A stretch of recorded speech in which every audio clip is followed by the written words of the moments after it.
What's the negatives and stuff like that?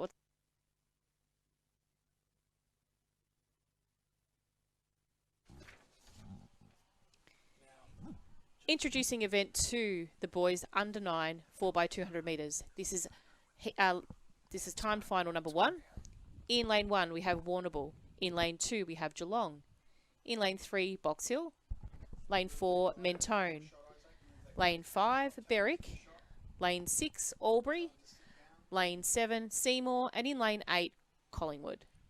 They're your competitors in the boys under 9, 4x200 metres. Race 1 of the first timed final. And that team in lane 2, Kim, Geelong C. So they've got 3 of the 16 teams in these under 9 boys 4x200 time finals. That's 12 athletes from their centre competing in the state finals today in this particular event.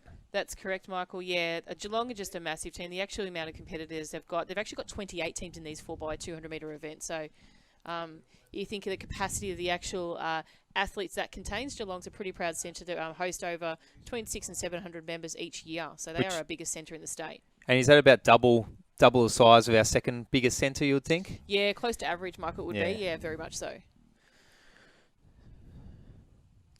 So an early lead in this one, it looks like, I think, again, we've got Berwick out there in one of these first changes. This shot here now, people will actually give a better perspective on where the athletes are placed based on the baton actually being received by the athletes.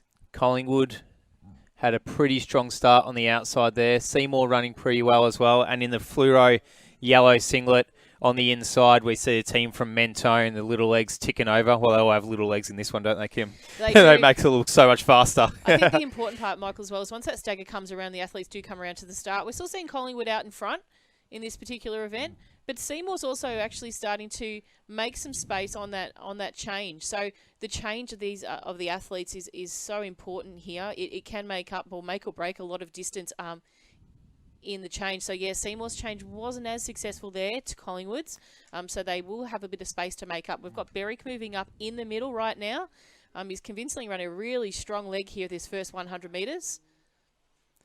Absolutely. The athlete from Berwick is taking charge of this race. Seymour running a strong leg as well. But on the inside, we see the fluoro yellow singlet. We can't miss it. The athletes from Mentone. Keep an eye out for them in the last stages of this race.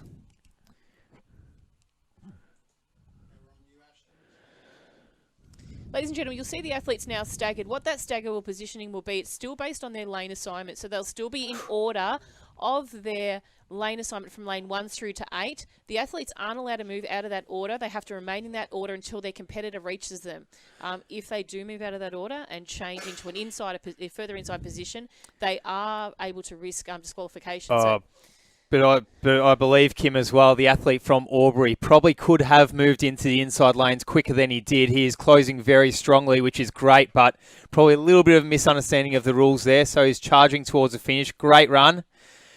Berwick will take out the win in 2:21, followed by Albury and Mentone. Box Hill also running a strong race there in 4th. So I think there could have been a bit of strategy there, Michael, to be perfectly honest. I think he knew that those athletes between 2nd and 4th were actually quite closely contesting that position. So it might have been a bit of a smarter run, even though he probably ran a bit of a further distance. I don't think he lost too much on his distance to the finish line. Wanted to get away from the mess, you reckon?